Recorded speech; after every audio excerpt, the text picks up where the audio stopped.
Rico Valentino dan Putra Siregar tersangka kasus pengeroyokan. Vero Walando ungkap kejanggalan ini. Rico Valentino dan Putra Siregar kini mendekam di penjara setelah ditetapkan sebagai tersangka kasus pengeroyokan. Lantas Vero Walando belum lama ini mengungkap kejanggalan dalam kasus ini.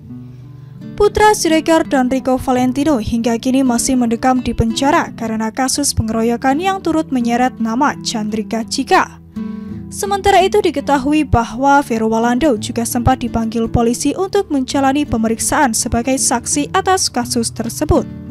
Lantas belum lama ini kekasih Steffi Zamora itu pun mengungkapkan adanya kejanggalan di kasus ini. Vero menyebut bahwa Rico ikut menjadi korban pengeroyokan. Sebagai saksi mata, Vero melihat Putra dan Rico terlibat dalam pengeroyokan karena ingin melerai keributan yang terjadi saat itu. Oleh karenanya, artis kelahiran Manado ini merasa heran mengapa kini Putra dan Rico justru malah menjadi tersangka dan dipenjara. Kasus pemukulan dan kasus pengeroyokan kan beda. Yang babak belurkan si Rico gitu loh, jadi itu yang sampai sekarang belum terbeber dengan benar, ujar Vero saat ditemui di kawasan Cawang, Jakarta Timur, Rabu 25 Mei 2022 lalu.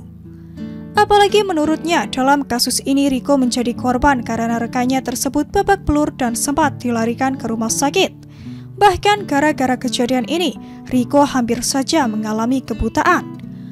Orang-orang yang mengeroyok Rico sampai babak belur, sampai mata hampir buta, itu gimana gitu loh, katanya. Meski belum menemui titik terang, artis 32 tahun itu berharap polisi segera mengungkap fakta sebenarnya dalam kasus pengeroyokan ini. Vero mempertanyakan mengapa Rico dan bos PS Store itu diadili, sedangkan orang-orang lainnya yang terlibat dalam pengeroyokan itu belum ditemukan hingga saat ini. Rico Valentino dan Putra Siregar, kenapa mereka diadili?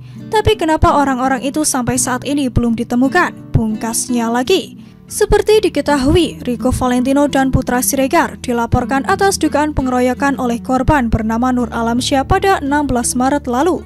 Kejadian tersebut terjadi di tempat hiburan malam di mana korban mengaku telah dipukuli tanpa sebab saat tidak sengaja bertemu.